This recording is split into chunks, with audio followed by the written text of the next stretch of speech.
Porção semanal Bereshit.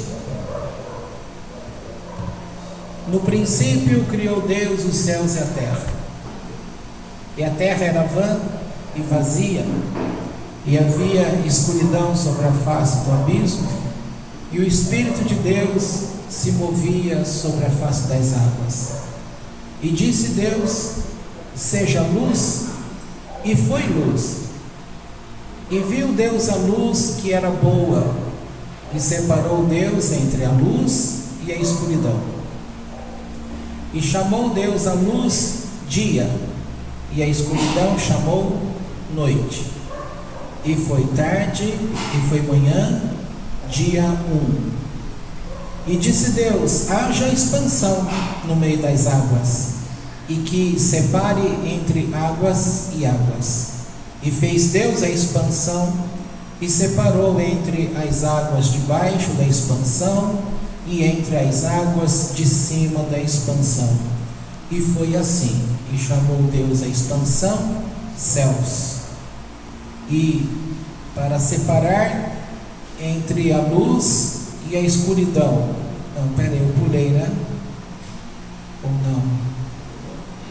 Assim. E chamou Deus a expansão céus.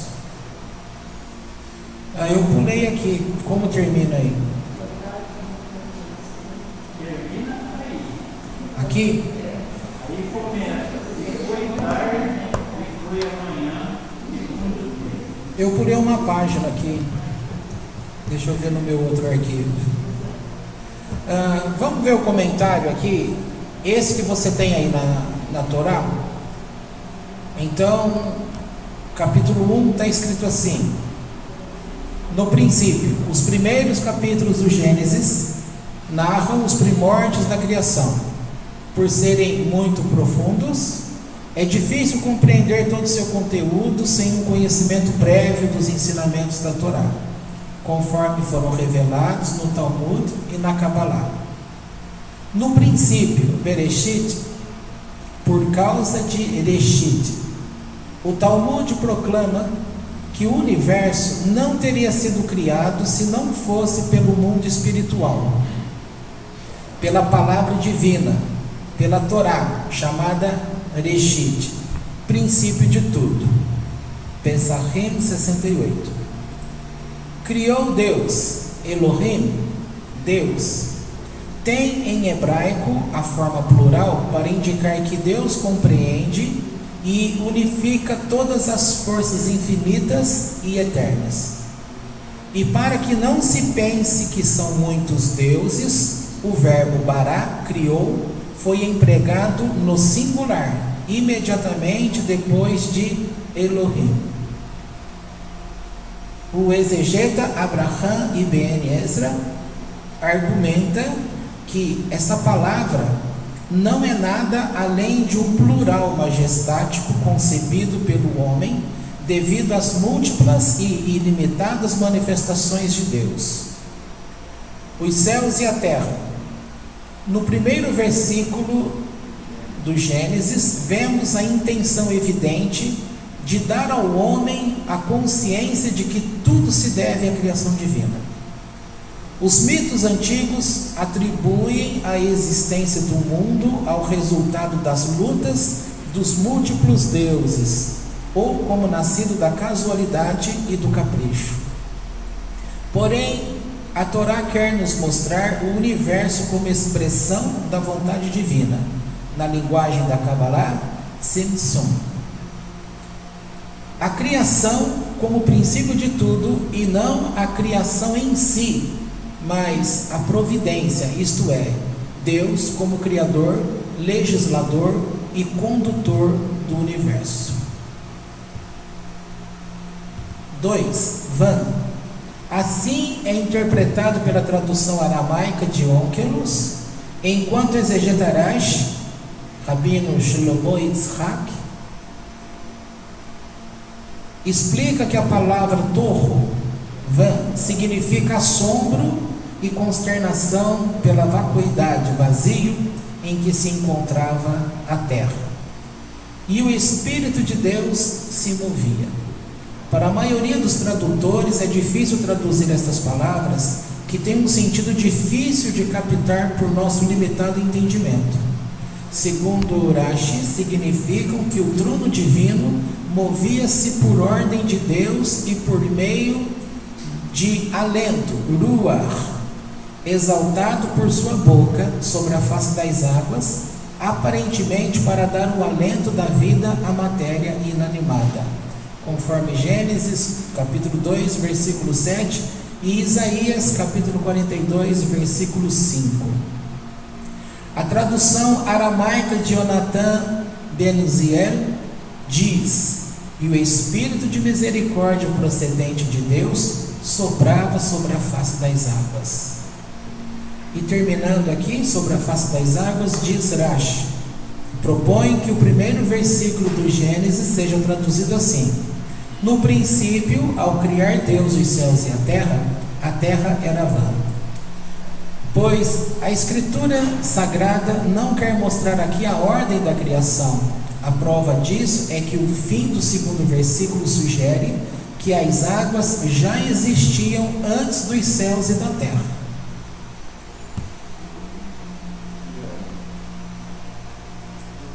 Deixa eu ver se eu tenho esse segundo comentário. Eu pulei a página 2. Aqui no meu documento.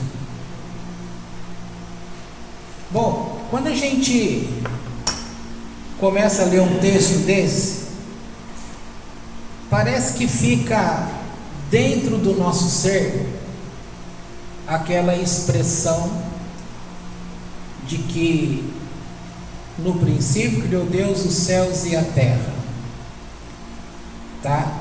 A terra era sem forma e vazia, escuridão sobre a face do abismo, e terminando lá que o Espírito de Deus parava sobre a face das águas. Quando você lê um versículo desse, o que você pensa? Hoje você não pensa mais nada, mas que alusão traz para você isso? Não traz nada?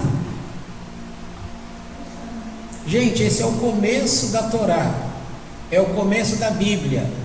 Toda a Bíblia, seja ela cristã, seja ela a forma que for, ela traz esse texto. E aqui já começou um modo de colocar na cabeça das pessoas que Deus não é um. Então, para muitos, já começa mudando a Torá, querendo dizer que Deus não é um, mas é Deus Pai, Deus Filho, Deus Espírito Santo. Tá? Agora, o judaísmo, para quem é judeu, para quem recebe a educação judaica que vem do Eterno, ele tem um conceito muito mais profundo de todas as coisas, e as explicações, ela é muito mais natural e verdadeira para cada pessoa que estuda a Torá, e principalmente que vê a forma como ela é escrita no hebraico. E justamente pela forma como ela é escrita no hebraico, ela já quebra o princípio de idolatria. Tá certo? As demais nações, aqui começa um conflito, porque enquanto a Torá ela é trazida como algo que vem do céu para dirigir o homem, para servir de caminho para o homem, as forças, vamos chamar de forças negativas, seja elas de Shedim, seja elas do próprio homem, ela tenta perverter o conhecimento, porque uma coisa começando errado, ela vai seguir errado para sempre. Basta lembrar que nós somos possivelmente exceção de termos conseguido deixar a doutrina cristã simplesmente porque o próprio Eterno veio tratando com a gente num período de tempo.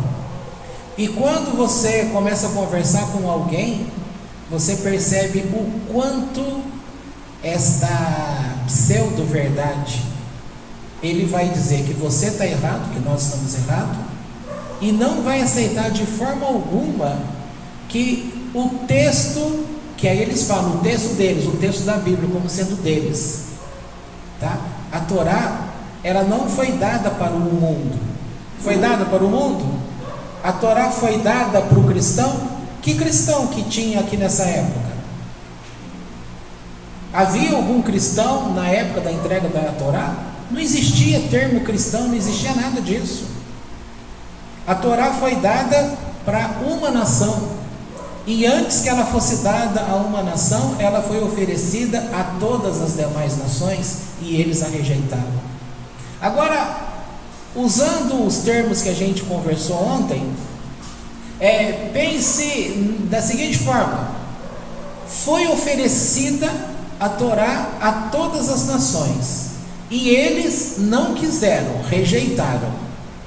Só que agora, na hora de fazer valer a fé deles, tá? Em outras coisas, que é em variados deuses, eles usam essa Torá como sendo dada a eles. A Torá nunca foi dada para o mundo. A Torá foi dada para um povo, e este povo recebeu o direito de ter a interpretação desta Torá para poder, além de educar a si mesma como nação, educar as demais nações. Então o conhecimento de Deus é passado às nações pelos judeus. Isso aconteceu com você? Alguém aqui recebeu o conceito de Deus dos judeus? Quando foi que, pensa assim, na escola, na minha época, faz muito tempo, tinha educação religiosa. E o que eles ensinaram lá para as crianças? Ensinaram que Deus é a linguagem de Deus dada aos judeus? Não. Eles já ensinaram para as crianças naquela época uma versão do mundo.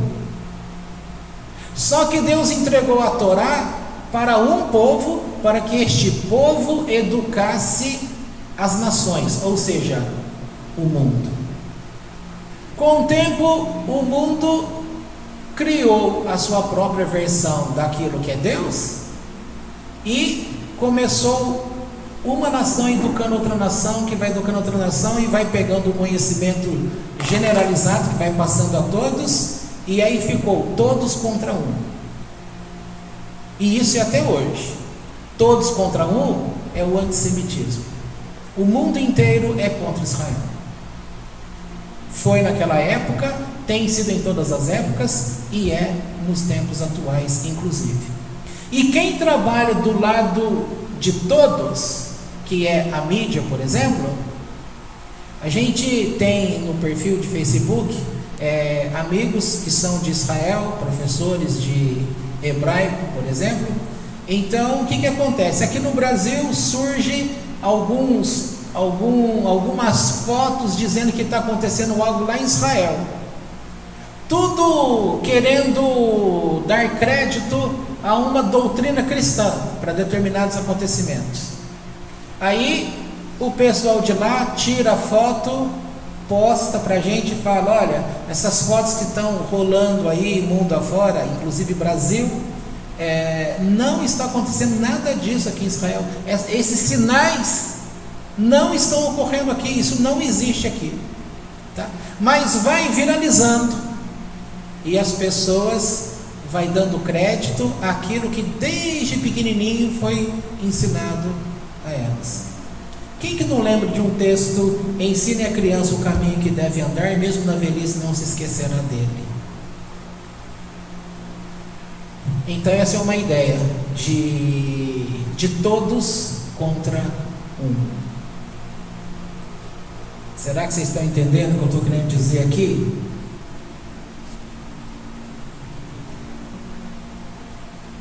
Deixa eu ler um texto que eu separei. Deixa eu localizar aqui.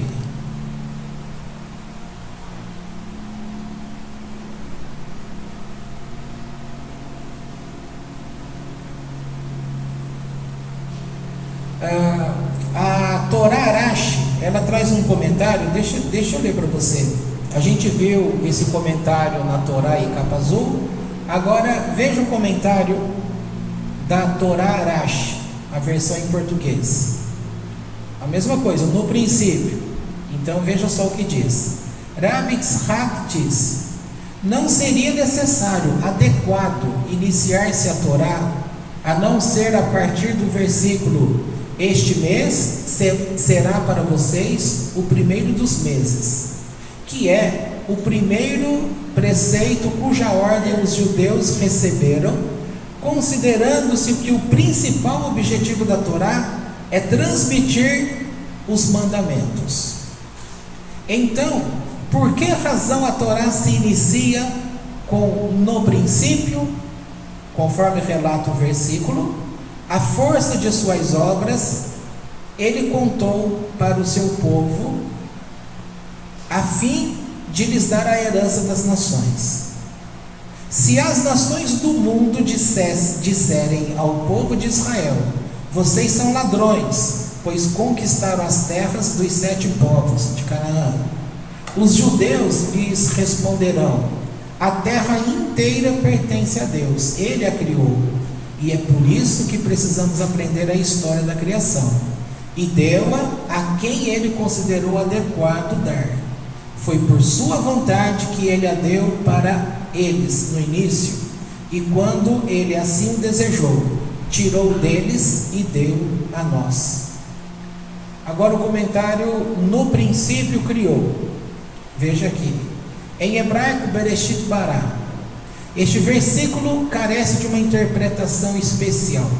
Como nossos mestres de abençoada memória ensinam, cartas de Rabi Akiva, letra Bet, Bereshit Rabá 1:6, Vaikra Rabá 36:4. Deus criou o mundo para a Torá, que é chamada de o começo de seu caminho,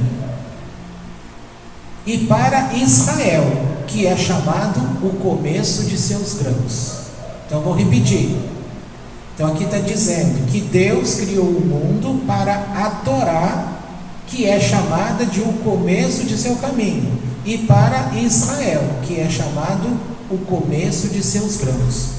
Contudo, de acordo com seu significado simples, leríamos da seguinte forma: no começo da criação do céu e da terra, a terra estava sem forma e vazia, com escuridão sobre a face das profundezas, e Deus disse: haja luz.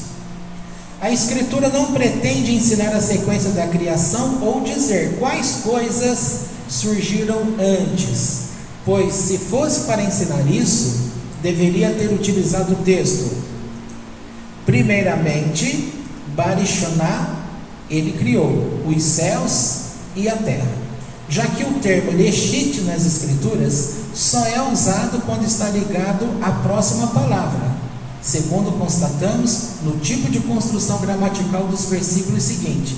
No início, Bereshit, do reinado de Jehoiaquim.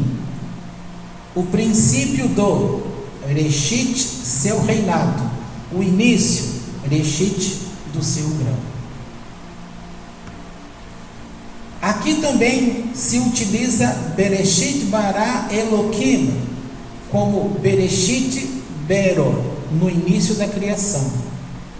E construção semelhante também se encontra no seguinte versículo: no início da fala do Senhor a Hoshea, ou seja, no início da fala de Deus a Hoshea.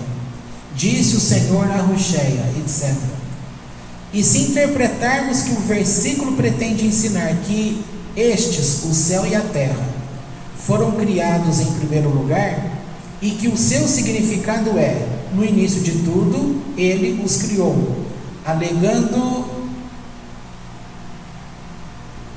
que há versículos em que a linguagem é abreviada e se omite uma palavra como: porque ele não fechou as portas do meu ventre, sem explicar quem fechou o ventre e como carregará consigo as riquezas de Damasco. E não menciona quem vai fazê-lo e como lavrará com touros. E não explica se um homem vai lavrar com um touro e como dizendo a fim desde o começo. E não explica desde o começo de que até o final de quê? Sendo assim, supondo-se que a Escritura indique a ordem da criação, seremos surpreendidos com a revelação de que as águas vieram primeiro, como está escrito: e o Espírito de Deus pairava sobre a face das águas. Enquanto ainda as Escrituras nem haviam revelado quando a criação da água ocorrera. Disso decorre que as águas antecederam a terra, além do que os céus foram criados a partir do fogo e da água. O Zohar, ele começa explicando justamente esse pedaço aqui, mostrando fogo e água, tá? Que os céus foram criados a partir do fogo e da água. Assim, necessariamente temos de admitir que estas escrituras não se destinam a ensinar a respeito da sequência do que foi anterior ou posterior nos atos da criação. O que você percebe de uma Torá, comentário de uma Torá para outra Torá? Essa Torá Capazul que vocês têm, você percebe que ela é um texto, como todas têm um texto, mas o tipo de comentário dela não é algo mais profundo, tá? Essa Durash, ela é algo que já entra em detalhes mais profundos de estudo. Por isso que eu estou lendo esse comentário, para você ver a comparação, tá? E outra coisa, aqui não vai entrar em tanto mais profundo. Por quê? Porque você tem um texto escrito aqui e tem essas notas de rodapé embaixo. Então a nota de rodapé, ela não pode ser um estudo profundo, porque você não vai ter espaço, entendeu? Mas para o iniciante que está tendo contato em como são as coisas pela Torá, é importante você ir percebendo essas notas, tá?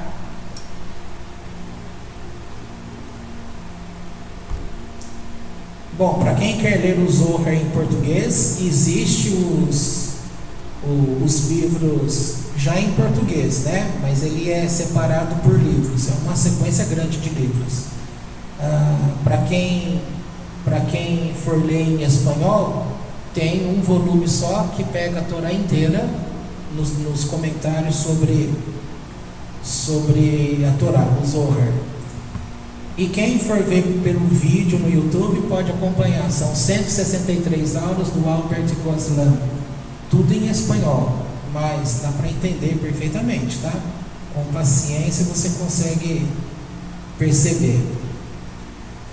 Agora, veja aqui, ainda a Torá Arash, seguindo aqui, fala: Deus criou.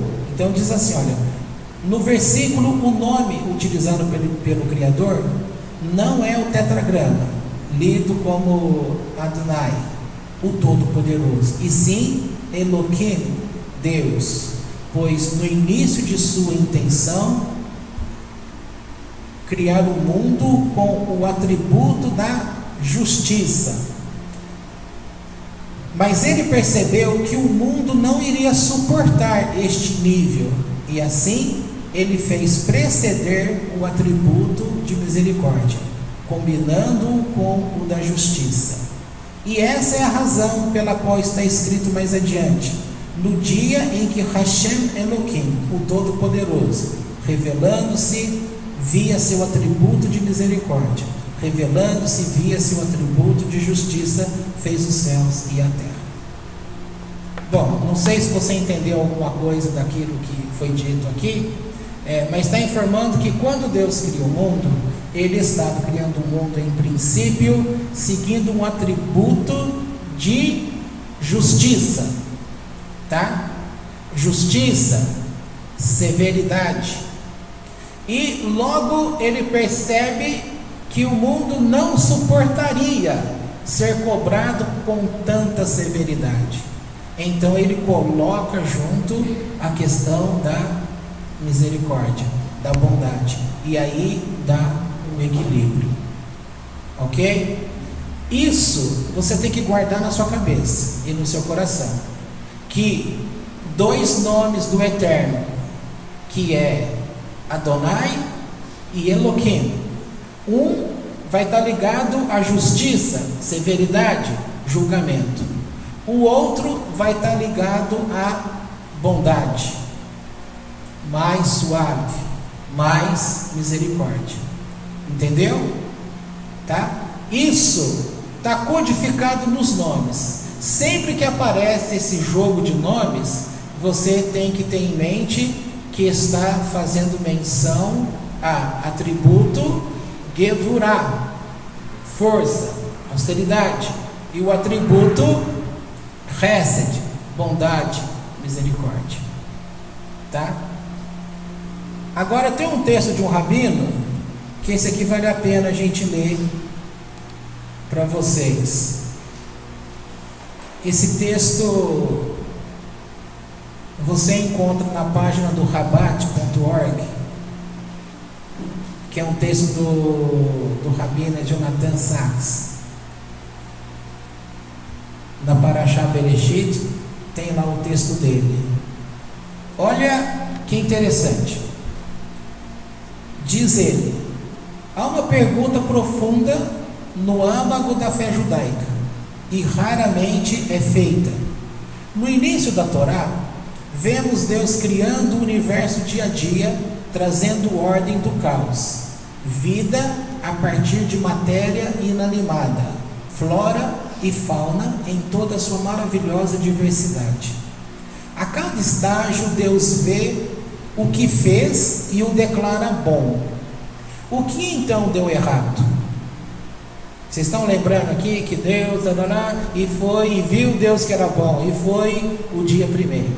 Aí no segundo dia e viu Deus que era bom, entendeu? É disso que ele está falando, esses estágios, a criação. Se tudo é bom, então ele pergunta aqui: o que é que deu errado? Então ele segue comentando: como o mal entrou em cena, colocando em movimento o drama do qual a Torá, num certo sentido, a história inteira é um registro, a resposta é o homem, o Homo sapiens.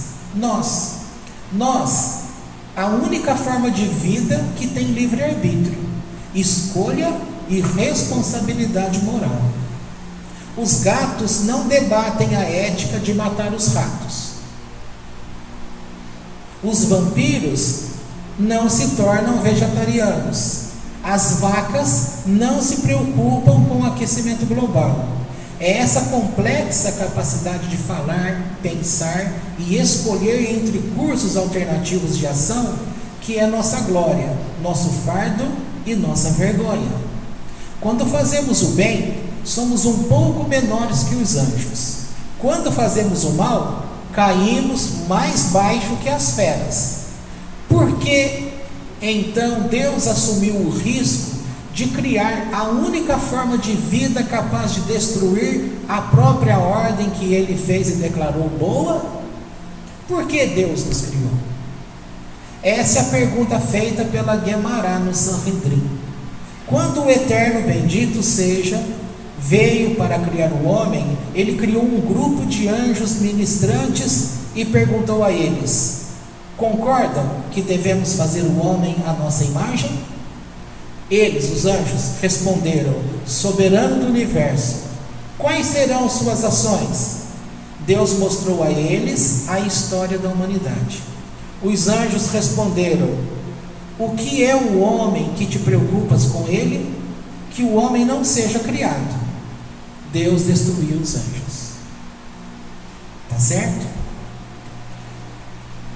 Deus, criou um segundo grupo de anjos e fez a eles a mesma pergunta, e eles deram a mesma resposta. Deus os destruiu também. Deus, criou um terceiro grupo de anjos, e eles responderam: soberano do universo, o primeiro e o segundo grupo de anjos te disseram para não criar o homem, e isso de nada valeu, tu não ouviste. O que então podemos dizer além disso? O universo é teu, faz segundo a tua vontade.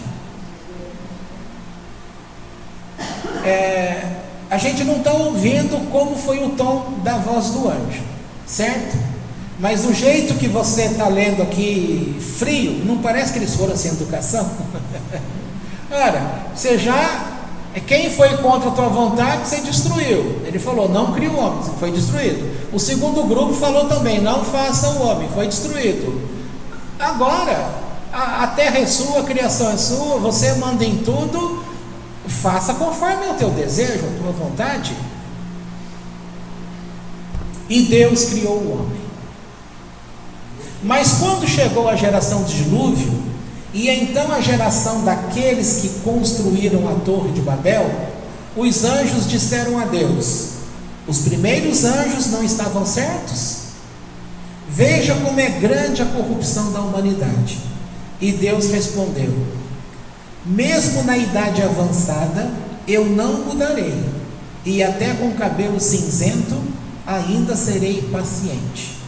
Isso se encontra no Talmud Bavili, Talmud de Babilônia, no Tratado de Sanhedrin 38b.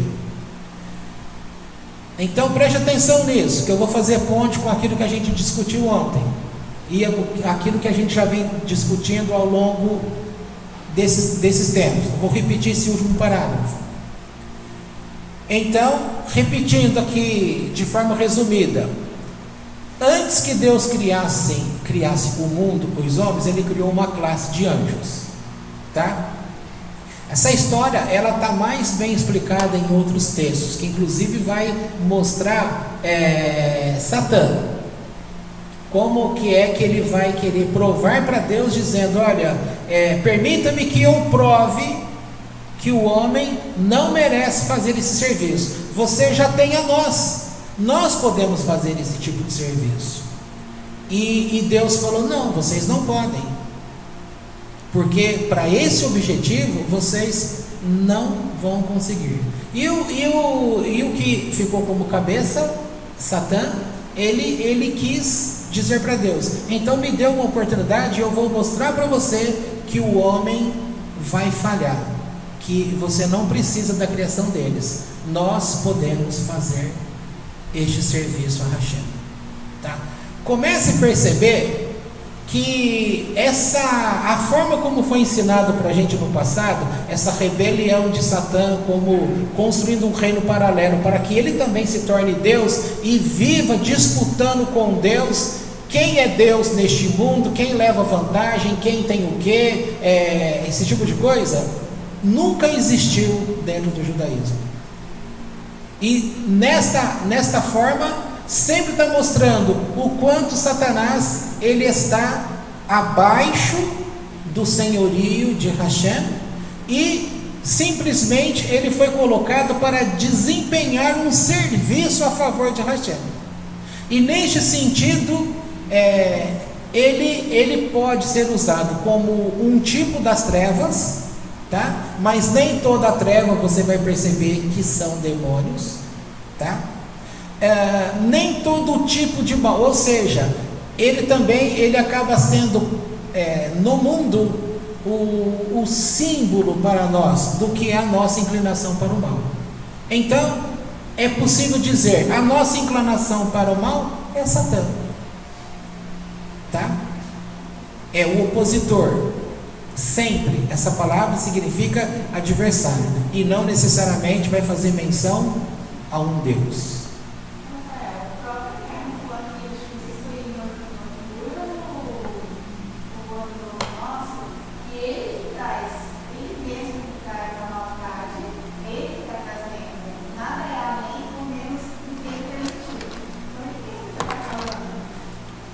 quando ele fala que eu crio as trevas. Entende? Você quer olhar lá? Está no sol. Bom, deixa eu seguir o que o Jonathan Sachs ele vem desenvolvendo essa ideia. Olha que legal. Então, a gente parou o quê? Quer dizer, eu fui falando outras coisas e... Então, nessa conversa com os anjos, o grupo que disse, não cria o homem, ele destruiu esse grupo. O segundo grupo criado também foi na mesma linha, não cria o homem, também foi deixado de lado. O terceiro grupo tomou uma outra decisão, tudo é teu, faça conforme a tua vontade. O homem foi criado. Passado esse período que é essa Parashá Bereshit, que ela vai até o capítulo 6 de Gênesis, quando começa a história de Noé, e vem a destruição pelo dilúvio. Quando acontece essa corrupção toda, então esse grupo se aproxima e fala assim: aqueles primeiros anjos por acaso não estavam certos? Aí Deus dá uma resposta. É essa resposta que eu quero que você aprenda a pensar nas coisas que estão ao teu redor.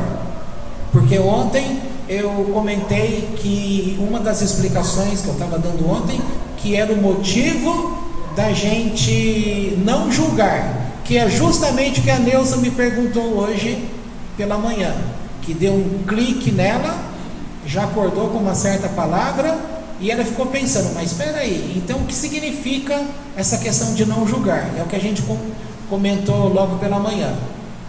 E aqui você vai começar a perceber justamente um dos motivos de por que nós não devemos julgar. Então veja só, vamos lá. Bom, já achei aqui. Diz assim: tecnicamente a Guemará está abordando um desafio estilístico do texto. Para todos os outros atos de criação em Gênesis 1, a Torá nos diz: Deus disse que haja e houve. No caso da criação da humanidade, há um prefácio, um prelúdio. Então Deus disse: façamos a humanidade a nossa imagem, a nossa semelhança. De uma forma geral, não que ele está falando aqui, eu que estou comentando agora. De uma forma geral, nós somos educados desde pequenininho que nós somos a imagem de Deus. E passa uma ideia para você desde criança que Deus tem uma figura humana. Aí lá na frente, quando traz a imagem de determinados deuses, inclusive quando se levanta um Deus chamado Jesus, tá? Não a pessoa que se chamou Jesus, mas o que fizeram com aquele que foi Jesus, colocando-o como Deus vindo morar numa pessoa, numa forma humana, tá? Você concorda que essa ideia que está vindo de um ensino desde o princípio, até chegar aqui quando Deus vem morar num homem, as pessoas já estavam todas acostumadas com um conceito desse, ninguém iria achar estranho, tá? Porque foi geração após geração colocando. Agora, por que o povo judeu nunca caiu numa situação dessa? Porque sempre em cada geração, como diz os estudos dos sábios, declaram que sempre quiseram estabelecer um Messias e fazer de um Messias um Deus, tá? E por que os judeus, portanto, não caíram nessa história? Simples, porque o conceito que eles tiveram também desde pequeno é que a Torá, ela foi trazida com um propósito de revelar a você o caminho de Deus, e para que você andasse nas mitzvot, nos mandamentos do Eterno, e que assim você iria ter um papel de ajudar na retificação do mundo, porque desde o início o mundo já está pervertido. Então essa ideia de arrumar, aperfeiçoar o mundo, ela é dada que isso seria feito em o homem sendo fiel a Deus naquilo que Deus mandou o homem fazer, e não o homem simplesmente fazendo aquilo que ele quisesse fazer, tá? Porque quando ele faz aquilo que ele quer fazer, ele não corrige o mundo, mas quando ele faz aquilo que foi dado pela Torá para o homem fazer, ele está corrigindo o mundo, ele traz luz ao mundo, porque o mundo está em trevas, entendeu?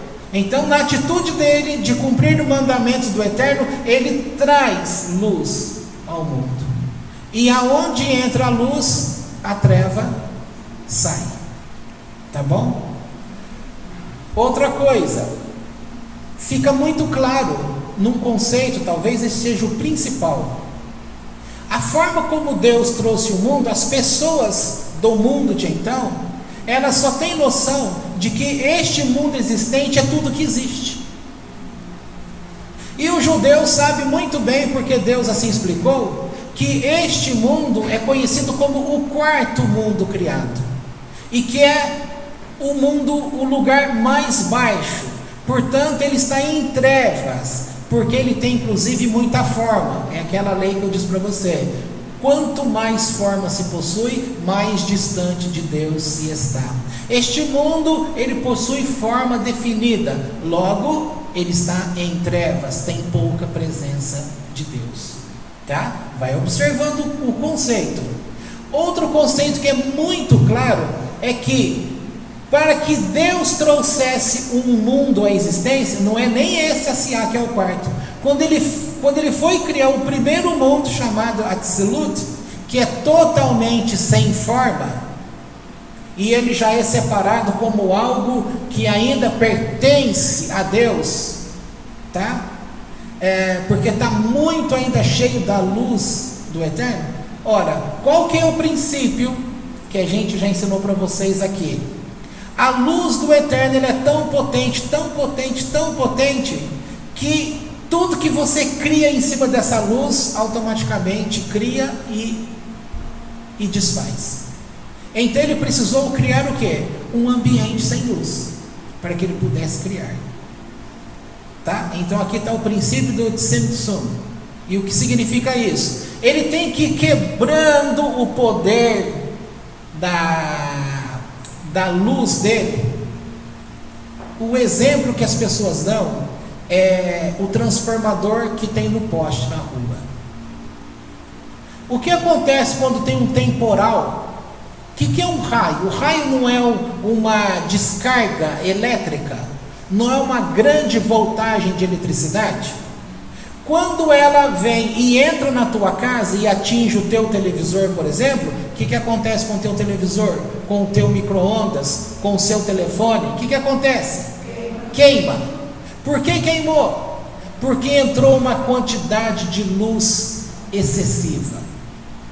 Então lá na rua, o que costuma a CPFL, como é o nosso estado aqui, que cuida da energia, coloca lá no poste um transformador. O que esse transformador faz? A energia vem em grande quantidade, quando ela passa por ele dá uma reduzida, para que ela possa chegar lá na tua tomadinha, onde você conectou os teus aparelhos, que ela chegue ali, ou em 220, ou em 110, como voltagem, tá? E quando vem a força do raio, ele passa por cima, ele estoura aquele transformador e chega na tua casa com toda a potência, queima tudo que tiver ligado lá na tomada, tá certo? Então, nesse segmento, é assim, tudo que Deus criava, a luz dele, a potência era muito forte. Usando essa terminologia, criou, queimou tudo, tem que fazer de novo. Criou, queimou tudo, tem que fazer de novo. Então, peraí, vamos fazer diferente.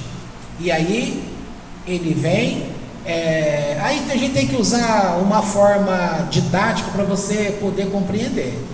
Então ele pega em toda aquela quantidade de luz, é como se ele fizesse uma barra, uma torção assim, para ele poder criar um ambiente vazio ali, tá? Sabe quando você faz a barra de calça? Você não pega do pano, você não dobra e costura, aquele espaço vazio fica claro ou escuro? Fica escuro. Então, bem grossamente falando, é como se ele pegasse essa luz, uma parte, e dobrasse assim, e o que está dentro ficou sem luz. Aí ele puxa um filete de luz, e não, então naquele redondo, ele puxa um filete de luz que vem até o centro.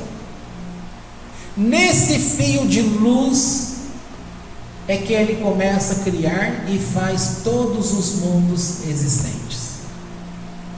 Tá?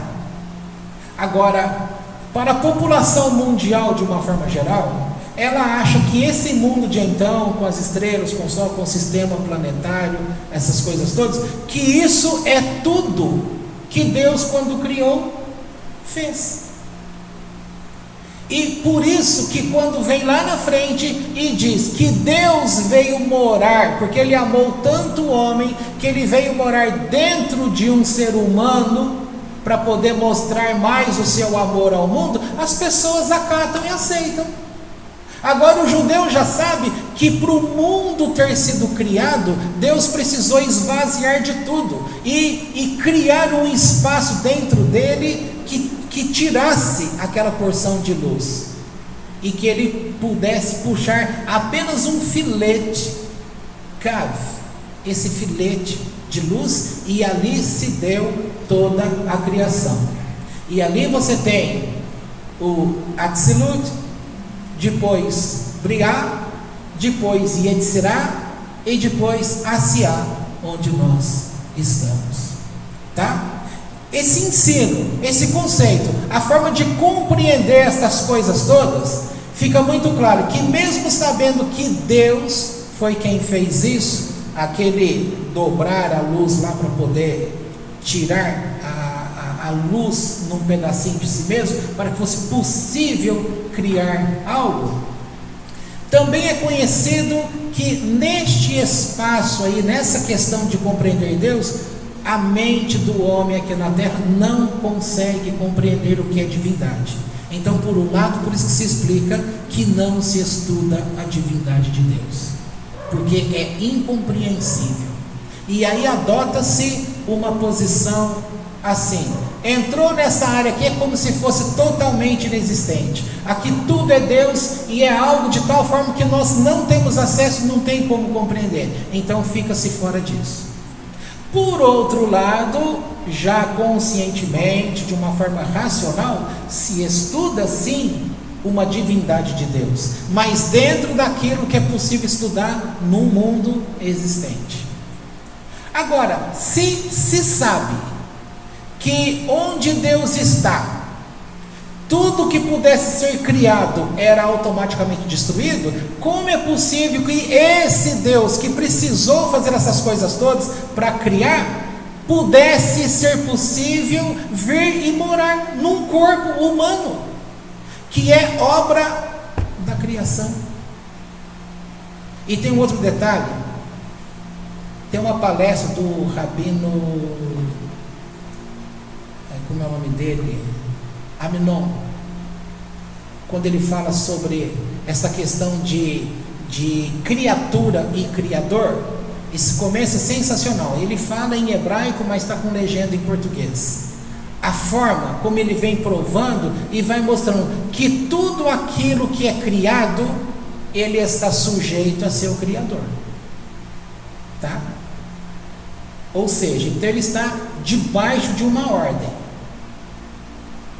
Como que é possível aquele que de fato é o Criador ficar debaixo da ordem de algo que foi criado?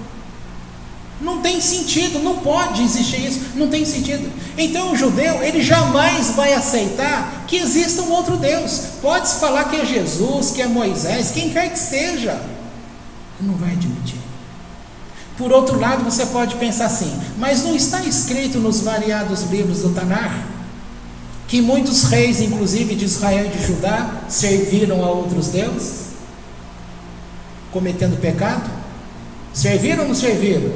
Mas na Torá também, Devarim, por exemplo, não está escrito quando Moisés faz aquele discurso caloroso e vai mostrando a história do futuro e vai mostrando que os males que iriam acontecer no mundo e nas nações estavam diretamente ligados ao comportamento deles de terem se afastado da Torá do Eterno. Mas que mesmo depois que tudo isso ocorreu, sempre o povo não voltou-se para Deus em Techuvá. Ou seja, a Torá do Eterno, houve desvio do povo? Houve, mas eles não voltaram a ela? Voltaram. Então, de uma linha geral, a Torá nunca se apartou do povo de Deus. Tá? Então, dado esse resumão aí, agora veja como o Rabino mantém a sequência aqui. Agora eu vou procurar ler direto. Então ele diz: no caso da criação da humanidade, há um prefácio, um prelúdio. Então Deus disse: façamos a humanidade à nossa imagem, à nossa semelhança. Quem é o nós? E por que o preâmbulo? A sua maneira aparentemente inocente e infantil, na verdade sutil e profunda. Os sábios responderam as duas perguntas dizendo que, para citar Hamlet, um empreendimento desse tipo, e nesse momento Deus consultou os anjos. Eles foram o nós. Porém agora a questão se torna muito profunda, pois ao criar os seres humanos, Deus trouxe à existência a única forma de vida, com a exceção de si mesmo, capaz de liberdade e escolha. É isso que significa a frase quando diz: façamos a humanidade à nossa imagem e nossa semelhança. Pois o fato flagrante é que Deus não tem imagem. Fazer uma imagem de Deus é o ato típico de idolatria. Isso significa não apenas o fato óbvio de que Deus é invisível. Ele não pode ser visto, não pode ser identificado com nada na natureza, nem o sol, nem a lua, trovão, raio, oceano, ou qualquer um dos outros objetos ou forças que as pessoas adoravam naqueles dias. Neste sentido superficial, Deus não tem imagem. Essa escreveu Sigmund Freud em seu último livro, Moisés e o Monoteísmo. Foi a maior contribuição do judaísmo. Ao adorar um Deus invisível, os judeus inclinaram a balança da civilização do físico para o espiritual. Porém, a ideia de que Deus não tem imagem é muito mais profunda. Significa que não podemos conceituar Deus, entendê-lo, nem predizê-lo. Deus não é uma essência abstrata, é uma presença viva. Esse é o significado da própria definição de Deus a Moisés na sarça ardente: serei aquilo que serei. Significando, eu serei aquilo que escolher ser. Eu sou o Deus da liberdade, que dotou a humanidade com liberdade, e vou liderar os filhos de Israel da escravidão à liberdade. Quando Deus fez a humanidade à sua imagem, significa que ele deu aos seres humanos a liberdade de escolha. Portanto, você nunca pode prever o que farão. Eles também, dentro dos limites da nossa finitude e mortalidade, serão aquilo que escolherem ser. Isso significa que quando Deus deu aos seres humanos a liberdade de agir bem, deu-lhes a liberdade de agir mal. Não há como evitar esse dilema para o próprio Deus. E assim foi. Adão e Havá, Adão e Eva, pecaram. O primeiro filho humano, Caim, assassinou o segundo, Abel. E em pouco tempo o mundo estava repleto de violência. Em uma das passagens mais fortes em todo o Tanar, lemos ao final da paraxá dessa semana: Deus viu que a maldade do homem na terra estava aumentando. Cada impulso de seu pensamento interior era somente para o mal, o dia inteiro. Deus se arrependeu por ter feito o homem sobre a terra, e ele sofreu até seu âmago. Gênesis capítulo 6, versículos 5 e 6. Daí vem a pergunta dos anjos: a suprema pergunta no coração da fé: por que Deus, sabendo os riscos e os perigos, fez uma espécie que poderia se rebelar contra ele, devastar o ambiente natural, caçar espécies até a extinção e oprimir e matar seus companheiros, os seres humanos?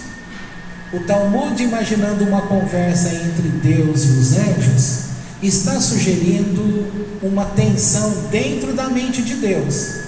A resposta que Deus dá aos anjos é extraordinária: mesmo na idade avançada, não mudarei, e até com cabelo cinzento serei paciente.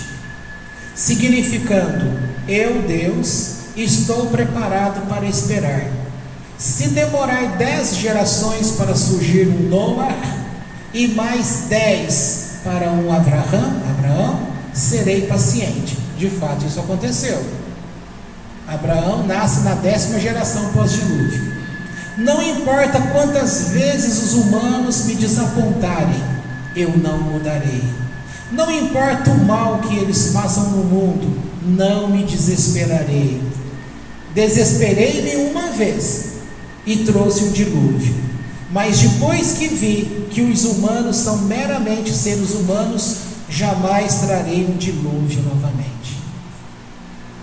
Essa ideia de que Deus não iria acabar o mundo com água mais, é que deu força aos egípcios quando entraram para perseguir Moisés, quando deixou aquele povo do Egito. Eles estavam diante do mar.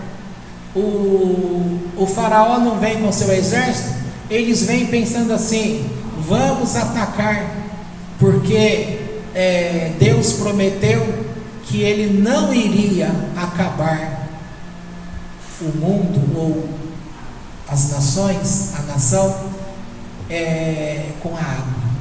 E isso deu força para que eles fossem atacar. Aí dizem os sábios, o erro deles é que Deus disse que não ia acabar o mundo, mas uma nação ele poderia acabar. E aqueles soldados todos morreram afogados. Foi por causa de um erro de conceito.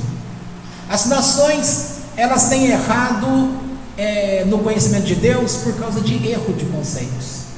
O primeiro erro de conceito que houve é que as nações não quiseram ouvir aquilo que o judeu tem a dizer sobre Deus. Por isso, o cristianismo, num sentido entre aspas, roubou a Torá, a Bíblia, que é o Velho Testamento, que pertence ao judeu. Eles roubaram no sentido de dizerem, isso é nosso, e ainda acrescentou um outro mandamento. Só que quando você acrescenta um mandamento, automaticamente o anterior tem que ser quebrado. Não existe 2 testamentos para uma única causa. E como o povo não está acostumado a pensar, eles ficam com o primeiro mandamento, que é chamado Velho Testamento, e fica com o segundo testamento, que é chamado Novo Testamento. Só que se tem um novo, não pode ter um velho. Se tem o velho, ele não é velho, ele é o atual. E se ele é o atual, não existe um novo. Por isso que para o judeu não existe o Novo Testamento. Existe o testamento que Deus deu a eles. E que Deus falou que esse testamento seria irrevogável e seria para toda a eternidade. Dá para compreender agora melhor?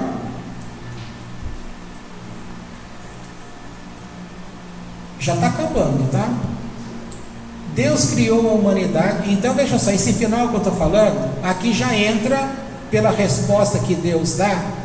Ele está dizendo que ele teria paciência, que ainda que demorasse 10 gerações, ele iria esperar alguém que fizesse o bem, e que ele não iria se importar com o tipo de maldade que as pessoas pudessem fazer consigo mesmas ou com outras pessoas, inclusive no mundo, quanto à criação dele. Ele iria ter paciência para esperar, tá? E não iria destruir o mundo mais com as águas. Entende? É nesse princípio que eu estou falando, do que eu venho falando para vocês. Nós não devemos julgar. Deixa eu terminar aqui. Deus criou a humanidade porque Deus tem fé na humanidade. Aqui que desenvolve, olha só. Muito mais do que temos fé em Deus, Deus tem fé em nós. Podemos errar muitas vezes, mas a cada vez que erramos, Deus diz: mesmo na idade avançada não mudarei, e mesmo com o cabelo cinzento ainda serei paciente. Jamais vou abrir mão da humanidade, jamais vou perder a fé. Esperarei o quanto for preciso para os humanos aprenderem a não oprimir, escravizar ou usar violência contra outros seres humanos. Isso sugere o Talmud. É a única explicação concebível para por que um Deus sábio, bom, todo-poderoso, criou criaturas tão falíveis, destrutivas como nós. Deus tem paciência, Deus tem compaixão, Deus tem amor. Durante séculos, teólogos e filósofos têm olhado a religião de cima para baixo. O verdadeiro fenômeno está no coração, o mistério e o milagre. Não é a nossa fé em Deus, mas é a fé de Deus em nós. Deus criou a humanidade porque tem fé na humanidade, muito mais do que temos fé em Deus. Deus tem fé em nós.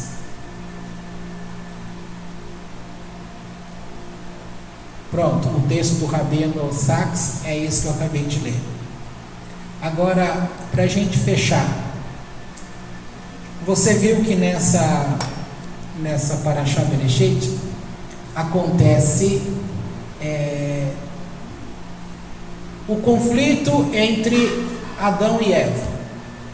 E Adão é surpreendido pelo pecado que é levado por Eva. Aí explica-se que quando Deus entrega a Torá, Ele manda que ensinasse as mulheres em primeiro lugar, porque lá no começo a mulher levou o erro para o homem, como falta de instrução. Agora a mulher vai ser instruída em primeiro lugar, para que ela não corra o risco de levar novamente algo errado para o homem. Você vê o conflito de um irmão matando o outro irmão. Você vê variados conflitos e uma sucessão de erros, desvios e por aí afora.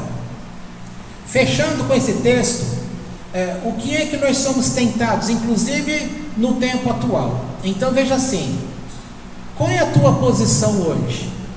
A tua posição hoje, agora, o aqui agora, é de alguém que está sentadinho aqui, ouvindo o estudo do Eterno, e neste sentido, você tem uma tendência a acreditar que você está melhor do que aqueles que não têm vindo, correto?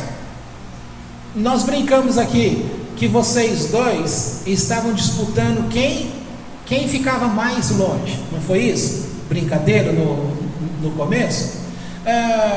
Imagina assim, se nós estamos aqui nessas semanas que você não esteve, concorda que ainda que inconscientemente, cada um que presenciou as coisas nesses últimos encontros, vai dizer assim: eu estou conhecendo mais que você, então numa dessa eu estou melhor que você. O que é isso? Julgamento. E quando porventura se acontece alguma coisa de ruim com você, o que a pessoa vai ser tentada em dizer? Ou é claro, ele não tem proteção, ele não está grudado com Deus, ele só pensou sei lá para onde você foi ou se foi, entendeu? Aí ele só fez aquilo que ele quis fazer, ele abandonou Deus. E se ele abandonou Deus, tá certo, Deus puniu, deixou que a enfermidade viesse, deixasse que a tristeza viesse, deixou que aqui, deixou, entendeu? Não é assim que a gente age. E quando vem a lei que nós não devemos fazer uso de Lashon Hará, expor a pessoa, falar mal dela, por que Deus permite uma ordem dessa? No mínimo, é porque nós não temos consciência de tudo aquilo que está movendo o interior de uma pessoa.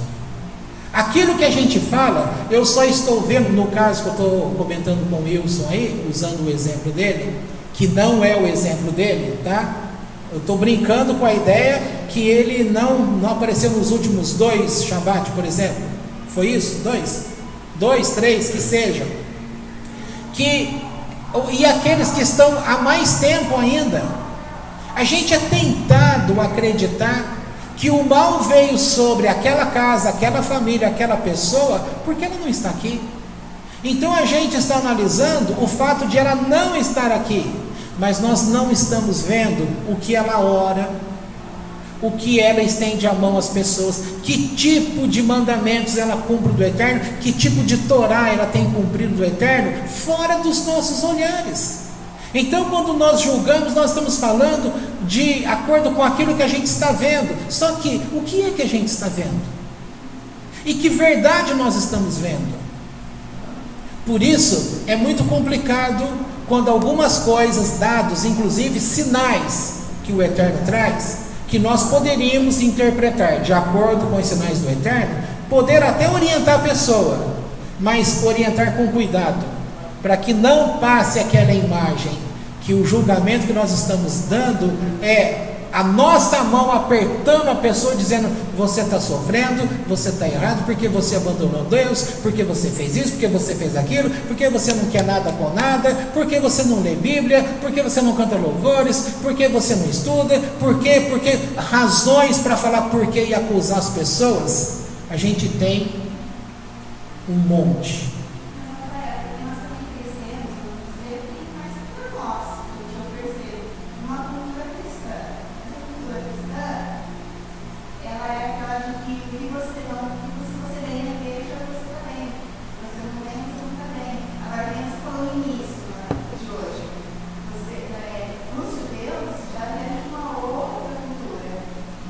Muito bem lembrado.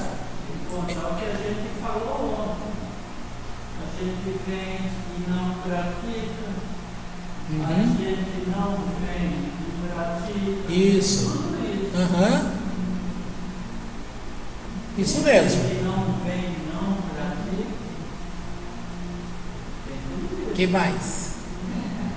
Mas o princípio que ela comentou é que eu disse no começo, a gente abre a página da Bíblia, no princípio criou Deus, os céus e a terra, e o Espírito de Deus para fazer das águas. A vida inteira falou-se sobre Trindade, Deus Pai, Deus Filho e Deus Espírito Santo, tá? Aí você é educado numa coisa toda para ver, não o Adonai errado, mas que você aprendesse a enxergar sempre 3.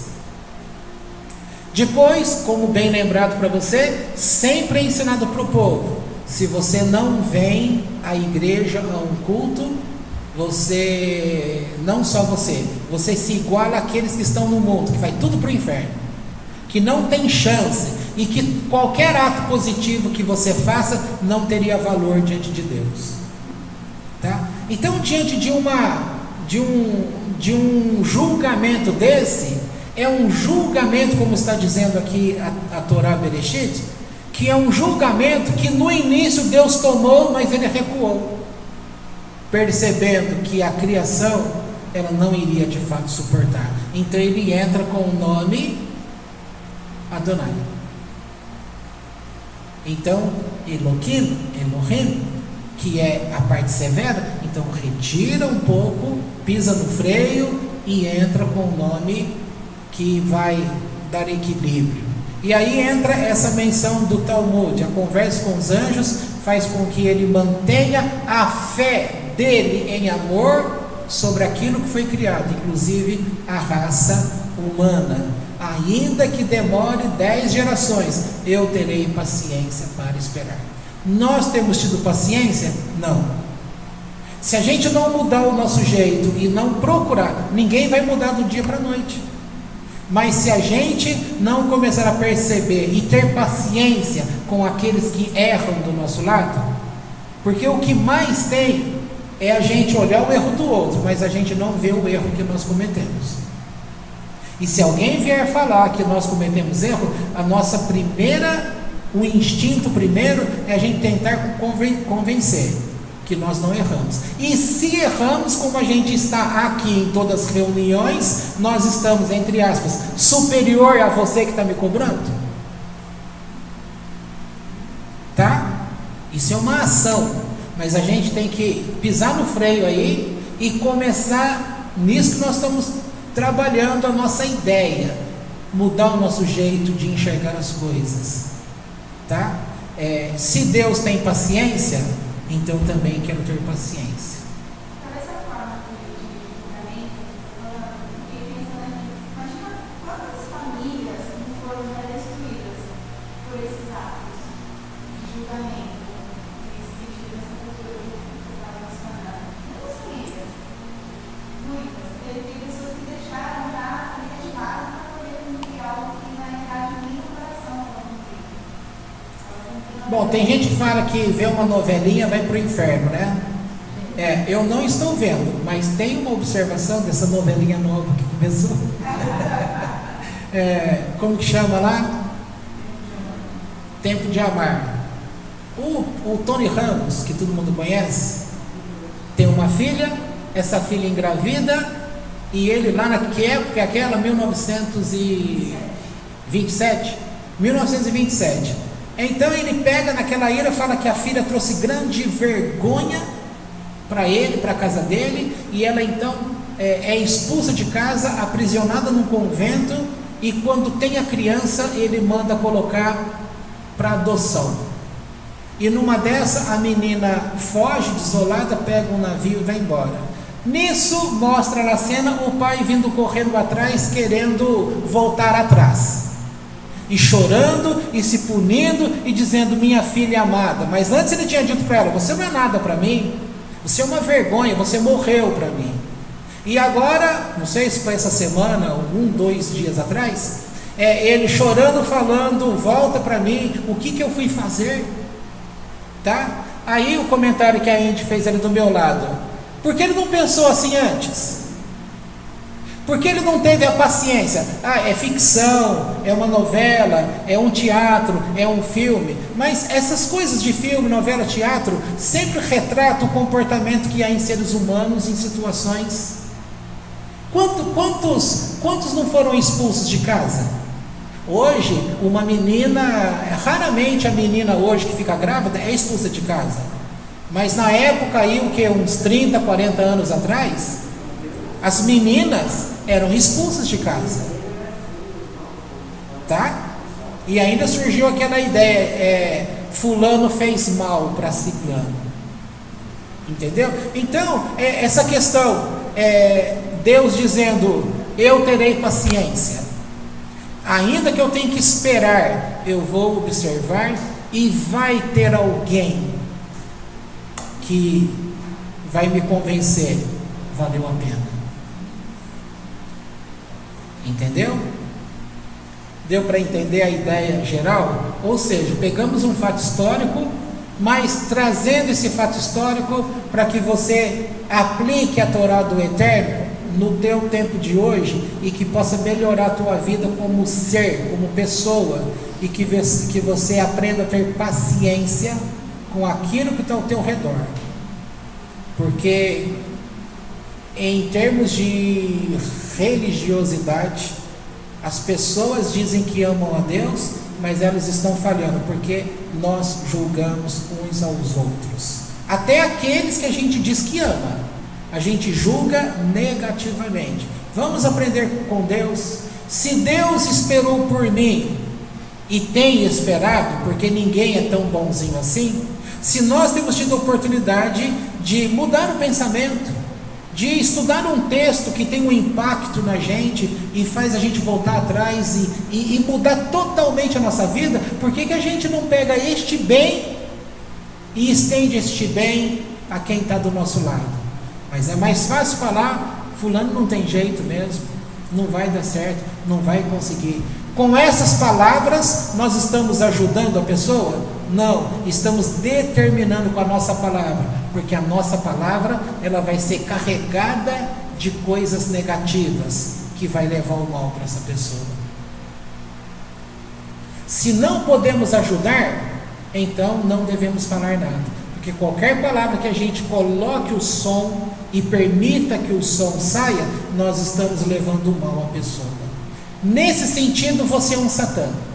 Ou quem tem medo da palavra, você é um Satanás. Que barulho foi esse? Oh, falou Satanás, fez barulho.